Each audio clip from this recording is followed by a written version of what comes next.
Breaking news చూస్తున్న పహల్గామ్ ఉగ్రదాడి నేపథ్యంలో భారత్ మరో సంచలన నిర్ణయం తీసుకుంది. పాకిస్తాన్కి ఎగుమతులు దిగుమతులను నిలిపివేస్తున్నట్లుగా కేంద్రం అధికారికంగా ప్రకటించింది.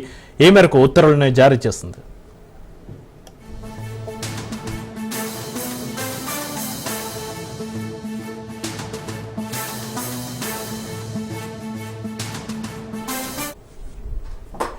పహల్గామ్ ఉగ్రదాడి తర్వాత పాక్ ఆర్థిక మూలాలను చావు దెబ్బతీసే ప్రయత్నాన్ని భారత్ ముమ్మరం చేసింది. తాజాగా పాకిస్తాన్ అధికారిక అనధికారిక దిగుమతులు ఎగుమతులపై నిషేధం విధిస్తున్నట్లుగా ప్రకటించింది.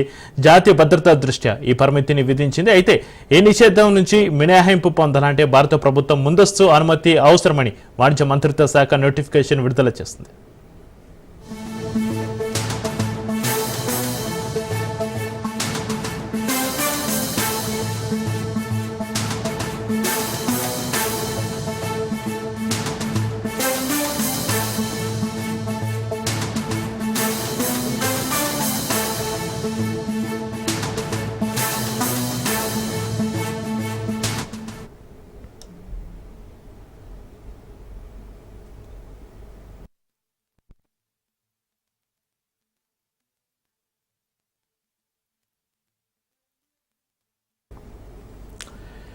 పహల్గామ్ ఉగ్రదాడి నేపథ్యంలో భారత్ మరో సంచలన నిర్ణయం తీసుకుంది. పాకిస్తాన్కి ఎగుమతులు దిగుమతులను నిలిపివేస్తున్నట్లుగా కేంద్రం అధికారికంగా ప్రకటించింది.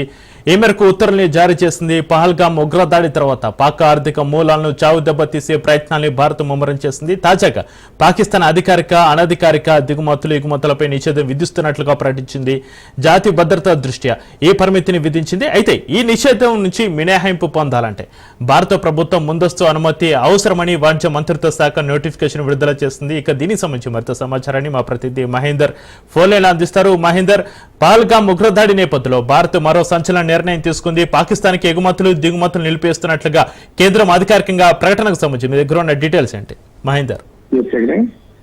భారత్ పాక్ మధ్య యుద్ధ వాతావరణం కొనసాగుతున్న వేళ మరి పాక్ ఇప్పటికే భారత్ అనేక కఠిన నిర్ణయాలు తీసుకుంది. పాకిస్తాన్ ఇప్పటికే ద్వైపాక్షిక ఒప్పందాలు రద్దు చేస్తుంది. ఇటు కూడా అన్ని విషయాల్లో కూడా చాలా కఠినంగా వ్యవహరిస్తుందని చెప్పొచ్చు. మరి ఒక కవింపు చర్యలు పాల్గొంటూనే ఉన్నారు పాకిస్తాన్ సైన్యంతా కూడా. మరి ఈ నేపథ్యంలో అంటే దారికి వస్తుందా అనుకున్న నేపథ్యంలో కూడా ఇంకా లేకపోతే గాంభీర్యం కలుస్తున్నటువంటి పాకిస్తాన్ పైన మరొకసారి అంటే ఇప్పటికే అష్టదిగ్బంధనం చేస్తారు. ఇంకా కొనసాగుతుంది ఆ పరంపర. మరి ఇప్పుడు భారత్ పాక్ మధ్య యుద్ధ వాతావరణం దాడిపై ఆర్థిక యుద్ధం కూడా చేస్తున్న భారత్ మరో సంచలన నిర్ణయం తీసుకుంది. కేంద్రం అంటే పాకిస్తాన్ ఎగుమతులు దిగుమతులు కూడా నిషేధం విధించింది. ఈ నిషేధం మినహాయింపు పొందాలంటే భారత ప్రభుత్వం ముందస్తు అనుమతి తప్పనిసరి నోటిఫికేషన్ కూడా విడుదల చేసేది కేంద్రం. అంటే ఇన్ని విధాలుగా ఇప్పటికే చాలా విధాలుగా పాకిస్తాన్ పైన కఠిన నిర్ణయాలు తీసుకున్నాం. మరి పహల్గామ్ ఉగ్రత తర్వాత భారత్ పాకిస్తాన్ మధ్య పరిస్థితులు నెలకొన్నాయి. భారత్ ఎప్పుడు దాడి చేస్తుందని పాక్ భయాందోళనతో ఉంచిపోతుంది. ఇప్పటికే పాక్ చెందినటువంటి 5-6 వేల సైనికులంతా కూడా రాజీనామాలు చేసి వెళ్ళిపోతున్నారు. మరి ఎన్నో దిగులో పాక్ బలగాలు పదే కాల్పుల విరమణ ఉల్లంఘనకు పాల్పడుతూనే ఉన్నాయి. ఇటు కంపారా, బారాముల్లా, పంచ్, అగ్నూరా ఈ నౌషేరస్లో కూడా పాక్ బలాలు కవింపు చర్యలు పాల్పడుతున్నాయి. మరి భారత్ సైన్యం ఎప్పటికప్పుడు పాక్ దాడులను కూడా తిప్పికొడుతూనే ఉంది. భారత్ తో యుద్ధ భయంతోనే గిలిట్ పాకిస్తాన్ అలాగే ప్రాంతంలో భారీగా బలం కూడా మోహరించిన పరిస్థితి కనిపిస్తుంది. మరి ఇప్పుడు అంటే అన్ని విధాలు కూడా ఇప్పటికీ ఆర్థికంగా కావచ్చు అన్ని విధాలుగా కావచ్చు పాకిస్తాన్ ఏ రకంగా యుద్ధం చేయడానికి సిద్ధంగా లేదు, వాళ్ళకి ఎంత సీన్ లేదు అన్నట్టుగా ఇప్పుడు ప్రపంచ దేశాలన్నీ కూడా భారత్ కు మద్దతు ఇస్తూనే ఉన్నాయి. మరి ఒక పక్క ఇలాంటి కవిత్వ చర్యలు పాల్గొనడం అలాగే రెచ్చగొట్టే వ్యాఖ్యలు చేయడం ఇవన్నీ చూస్తూనే ఉన్నాం. మరి ఇప్పటికే సైనికులంతా కూడా అదే విన్యాసాలు చేస్తూనే ఉన్నాయి. మరి విన్యాసాలు చేస్తూనే ఉన్నాయి. ఒక పక్క ఇటు మొన్న చూస్తూనే ఉన్నాయి. ఒక్కొక్కటిగా ఉత్తరప్రదేశ్ లో మనం ఉన్నటువంటి విమానాశ్రయాలు కూడా వెళ్ళడం జరిగింది. సాయుధపౌరుల వాహనాలు కూడా అక్కడ వెళ్ళడం జరిగింది. మొత్తానికి దేశాల మధ్య అంతరం మరి ఎక్కువగా లేదని నివేదిక పేర్కొన్న పరిస్థితి కనిపిస్తుంది అనేక నివేదికలో. మొత్తానికి పాక్ ఆర్థికంగా దెబ్బతీయడానికి భారత్ మరో ఏదైతే ఇంపోర్ట్ ఎక్స్పోర్ట్ ఏదైతే ఉందో మరి వీరన్నీ ఆపడం కూడా తెలుగు చర్చనీయాంశంగా మారిన పరిస్థితి కనిపించింది.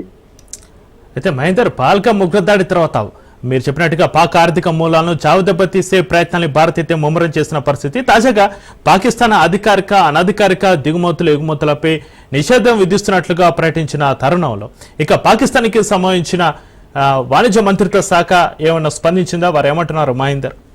ఏమన్నా డీటెయిల్స్? అంటే ఒక ఉత్పత్తులకి పహల్గామ్ అంటే ఉగ్రదాడి నేపథ్యంలో నిర్ణయం తీసుకున్నారు. ఇప్పటికైతే మరి దీనిపైన అంటే అధికారికంగా అనధికారికంగా దిగుమతులు ఎగుమతులు నిషేధం చేసినంత ప్రకటించింది. అయితే జాతీయ భద్రత దృష్ట్యా ఈ పరిమితి అయితే విధించిందని తెలుస్తుంది.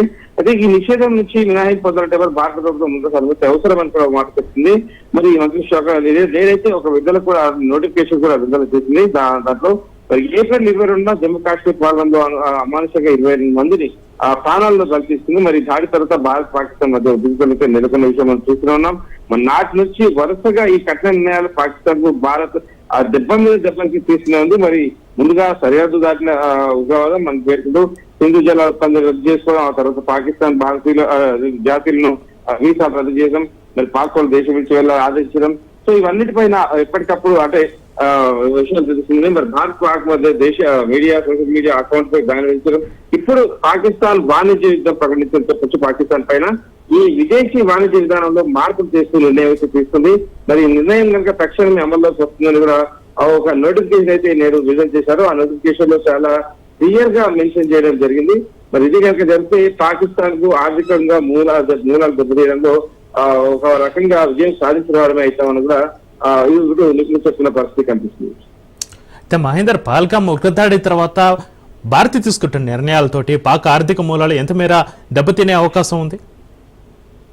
ఇప్పటికీ విమానయానాన్ని దెబ్బతీయడంలో పాకిస్తాన్ అంటే గగనతలాన్ని మూసివేయడంలో అక్కడ సక్సెస్ అయినట్టుగా తెలుస్తుంది. ఎందుకంటే వాళ్ళంతా కూడా ఇప్పుడు ఆ విమానాన్ని భారత్ మీద కాకుండా చైనా కావచ్చు, శ్రీలంక వెళ్ళడంతో ఆ విమానయాన సంస్థలకు ఇప్పటికే దాదాపు ఒక రకంగా దెబ్బతీయడమే జరుగుతుంది, కొన్ని లక్షల కోట్ల దారులు. మరి మరోపక్క ఇప్పుడు సింధు జలాలను ఆపివేయడంతో ఇప్పటికిప్పుడు ఈ ఎండాకాలంలో అక్కడ పంటలు కూడా అంటే పంటలు నీరు అందించడంతో ఆ రకంగా కూడా దెబ్బతీయడం అనుకోవచ్చు. ఇప్పుడు వాణిజ్య పరంగా ఇప్పుడు ఏదైతే ఈ రోజు ఏదైతే గెజిట్ విడుదల చేశారో ఆ రకంగా చూస్తున్నట్లయితే ఇప్పటికే అది పాకిస్తాన్ నుంచి భారత్ పెద్దగా ఇంపోర్ట్ అయ్యేది ఏం లేదు, కేవలం డ్రై ఫ్రూట్స్ లాంటివి తప్పితే.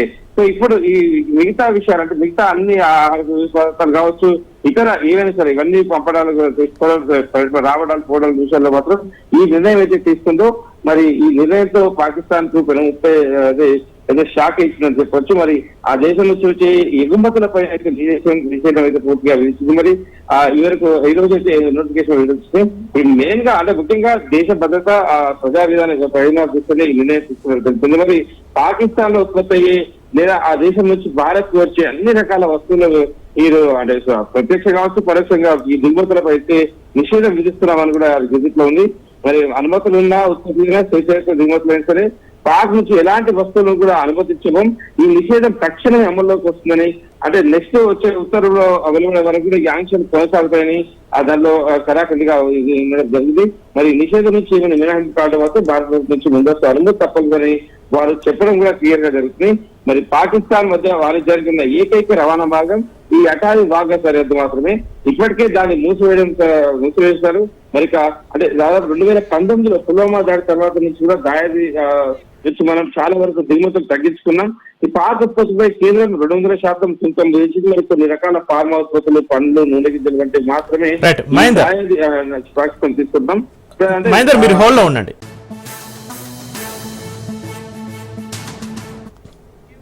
రైట్, బ్రేకింగ్ న్యూస్ చూస్తున్నాం. పాకిస్తాన్ పై భారత ఆంక్షలు విధిస్తూనే ఉంది. పహల్గామ్ ఉగ్రదాడితో పాక్ పై భారత ప్రభుత్వం అనేక ఆంక్షలు విధిస్తుంది. భారత సముద్ర జలాలపై ఆంక్షలు విధించగా పాక్ ఓడలు భారత పోర్టులకు రావడంపై నిషేధం విధించింది. భారత ఓడలు పాక్ పోర్టులకు వెళ్లొద్దని ఆదేశాలు ఇచ్చింది. తక్షణమే ఆంక్షలు అమలులోకి వస్తాయని ఉత్తర్వులు వెలువరించింది.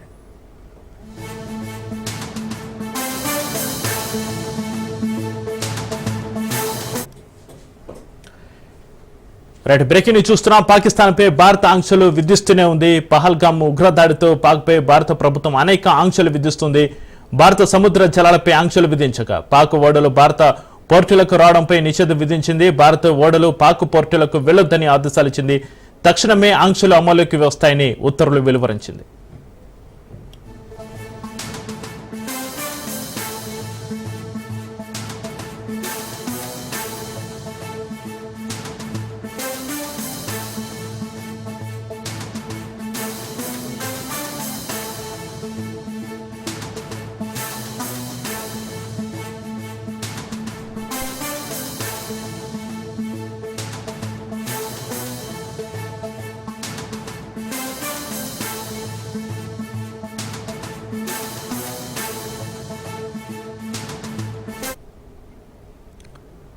ఇక పాకిస్తాన్పై భారత ఆంక్షలు విధిస్తూనే ఉంది. పహల్గామ్ ఉగ్రదాడితో పాక్పై భారత ప్రభుత్వం అనేక ఆంక్షలు విధిస్తోంది. భారత సముద్ర జలాలపై కూడా ఆంక్షలు విధించగా పాక్ ఓడలు భారత పోర్టులకు రావడంపై నిషేధం విధించింది. భారత ఓడలు పాక్ పోర్టులకు వెళ్లొద్దని ఆదేశాలించింది. తక్షణమే ఆంక్షలు అమలులోకి వస్తాయని ఉత్తర్వులు వెలువరించింది.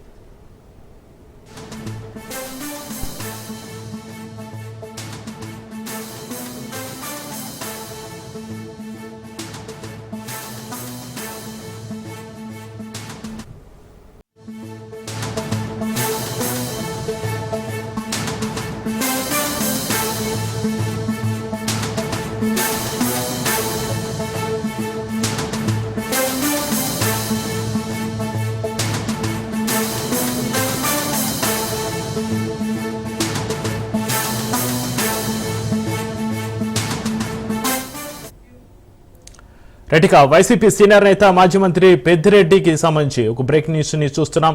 వైసీపీ సీనియర్ నేత మాజీ మంత్రి పెద్దిరెడ్డి ఇంటి వద్ద ఉధృత పరిస్థితి నెలకొంది. పెద్దిరెడ్డి రామచంద్రారెడ్డి ఇంటి సమీపంలో 14 ఎకరాల భూమి అన్యక్రాంతమైందని స్థానిక రెవెన్యూ అధికారులకు ఫిర్యాదు అందింది. బాధితుల ఫిర్యాదుతో రంగంలోకి దిగిన అధికారులు పోలీసులతో కలిసి పెద్దిరెడ్డి వద్దకు చేరుకునే ప్రయత్నం చేశారు. ఈ క్రమంలోనే రెవెన్యూ అధికారులు పోలీసులను స్థానికులు అడ్డుకున్నట్లుగా తెలుస్తోంది.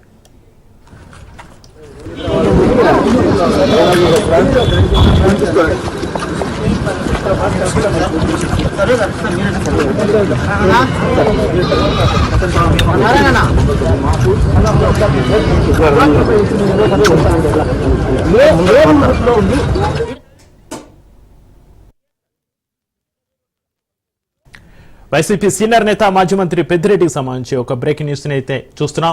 వైసీపీ సీనియర్ నేత మాజీ మంత్రి పెద్దిరెడ్డి ఇంటి వద్ద ఉధృత పరిస్థితి నెలకొన్న పరిస్థితి. పెద్దిరెడ్డి రామచంద్రారెడ్డి ఇంటి సమీపంలో 14 ఎకరాల భూమి అన్యక్రాంతమైందని స్థానిక రెవెన్యూ అధికారులకు ఫిర్యాదు అందింది.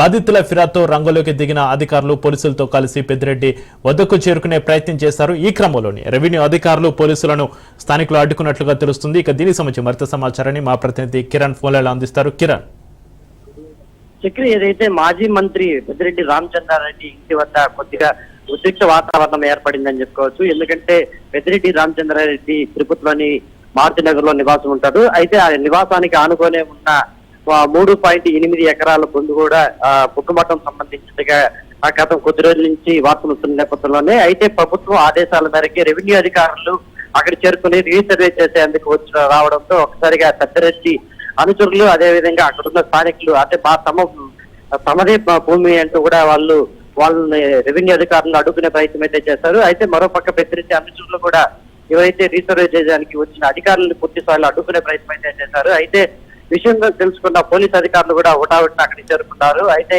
ఇద్దరి మధ్య జరుగుతున్న గొడవను తప్పించేందుకు తీవ్ర ప్రయత్నాలు అయితే పోలీసు అధికారులు కూడా చేపట్టారు. అయితే రెవెన్యూ అధికారులు మాత్రం తమ పని తాము చేసుకుంటూ పోతామని చెప్పేసి కూడా చెప్పినప్పటికీ పెద్దిరెడ్డి అనుచరులు అదేవిధంగా ఆ స్థానికంగా ఉండే భూమి మాదే అంటూ కూడా కొంతమంది అధికారులపైకి దూసుకెళ్ళడం జరిగింది. ఏదేమైనప్పటికీ ఇది మొత్తం కూడా అంటే ఆ బుగ్గమఠానికి సంబంధించిన 14 ఎకరాలు అన్యాకృతమైంది. దాన్ని రీసర్వే చేయాలని చెప్పేసి ప్రభుత్వం ఆదేశాల మేరకే మేము వచ్చామంటూ కూడా వాళ్ళు ప్రభుత్వ అధికారులు చెప్పడం జరిగింది. మొత్తం కలిపి 261/1, అదేవిధంగా 260/2, అదేవిధంగా 314/1లో కూడా అంటే పెద్దిరెడ్డి రామచంద్రారెడ్డి ఇంటికి ఆనుకున్న 3.8 ఎకరాల స్థలం కూడా అన్యాయకృతమైందని చెప్పేసి కూడా వాళ్ళు. అయితే అంటే బుగ్గమఠానికి సంబంధించి గతంలో శ్రీనివాస రెడ్డి అనే అతను 100 సంవత్సరాలకి లీజుకు తీసుకున్నాడు. వాళ్ళ తరఫు నుంచి పెద్దిరెడ్డి కొనుక్కున్నాడనే వాదనలు వాళ్ళు వినిపిస్తోంది.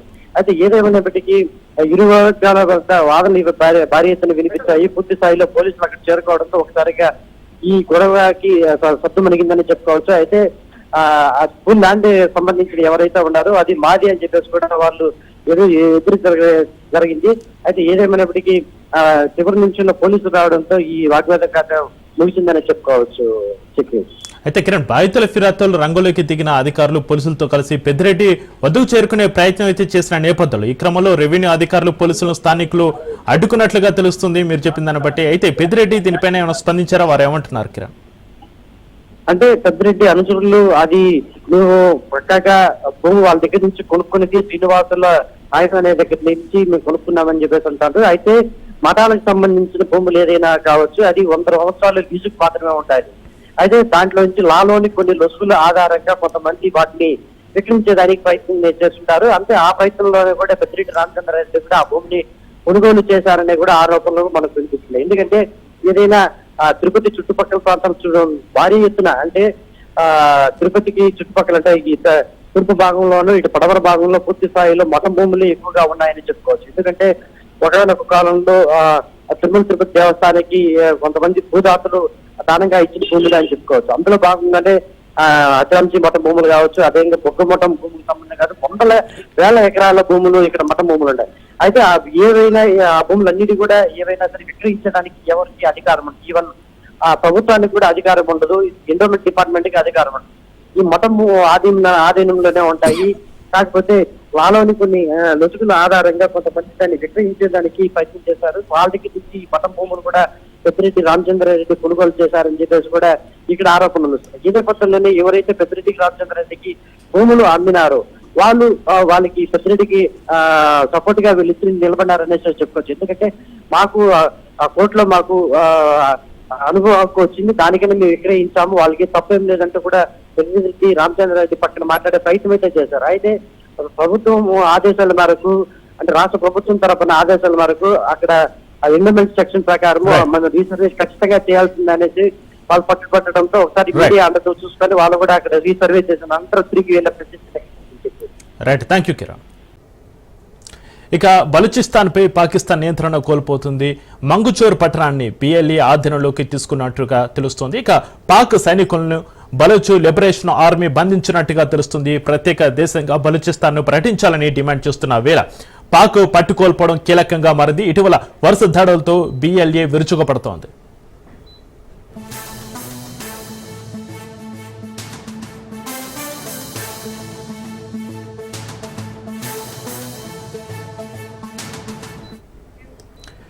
మరి బ్రేకింగ్ ని చూస్తున్న బలూచిస్తాన్పై పాకిస్తాన్ నియంత్రణ కోల్పోతుంది.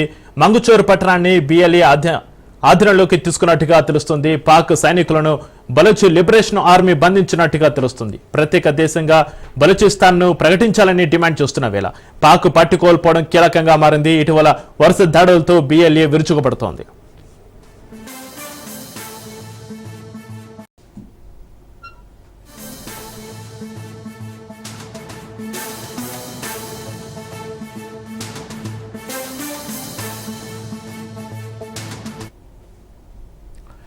ఏపీ రాజధాని అమరావతి నిర్మాణ పనులు పందుకున్నాయి. నిర్మాణ పనులు వేగవంతం చేసేందుకు కసరత్తు మొదలైంది. ఐకానిక్ భవనాల డిజైన్లను ఖరారు చేసేందుకు మంత్రి నారాయణ చర్యలు తీసుకుంటున్నారు. ఇక డిజైన్లు రూపొందిస్తున్న సంస్థలతో మంత్రి నారాయణ చర్చలు జరుపుతున్నారు. నార్మన్ పోస్టర్ ఆఫీస్ కాంట్రాక్టర్స్ ఎల్ఎండ్టీ సంస్థలతో చర్చిస్తున్నారు. ప్రపంచంలోనే ప్రత్యేక డిజైన్ ఉండేలా 5 ఐకానిక్ టవర్లతో పాటు అసెంబ్లీ, హైకోర్టు భవనాల కోసం డిజైన్లను మంత్రి పరిశీలిస్తున్నారు.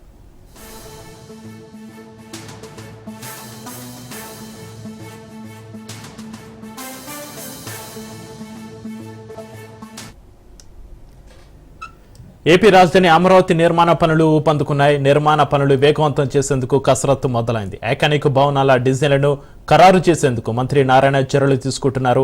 డిజైన్లు రూపొందిస్తున్న సంస్థలతో మంత్రి నారాయణ చర్చలు జరుపుతున్నారు. నార్మన్ పోస్టర్ ఆఫీస్ కాంట్రాక్టర్స్ ఎల్ఎండ్టీ సంస్థలతో చర్చిస్తున్నారు.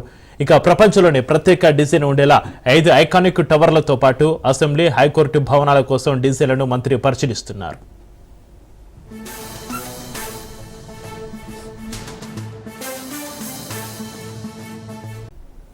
జగిత్యాల జిల్లా కొడిమ్యాలలో యువతి అనుమానాస్పదంగా మృతి చెందింది. అవధూర్తి మమత అనే యువతి మృతిపై అనేక అనుమానాలు రేకెత్తుతున్నాయి. ఇంటి చుట్టూ తాళాలు, ఇంటి లోపల యువతి మృతదేహం ఉంది. సూసైడ్ చేసుకున్న 5 రోజుల తర్వాత దుర్గంధం రావడంతో స్థానికులు పోలీసులకు సమాచారం ఇచ్చారు. ఘటనా స్థలానికి చేరుకున్న పోలీసులు మృతదేహాన్ని పోస్టుమార్టానికి తరలించే ప్రయత్నం చేశారు. దీంతో మృతదేహం తరలించేందుకు వీలు లేకపోవడంతో ఉన్న చోటే పోస్టుమార్టం నిర్వహించారు. ఇక అత్తింటి వారి హత్య చేసి ఆత్మహత్యగా చిత్రీకరించారని మృతురాలి కుటుంబ సభ్యులు ఆరోపిస్తున్నారు. ఘటనపై కేసు నమోదు చేసుకున్న పోలీసులు దర్యాప్తు చేస్తున్నారు.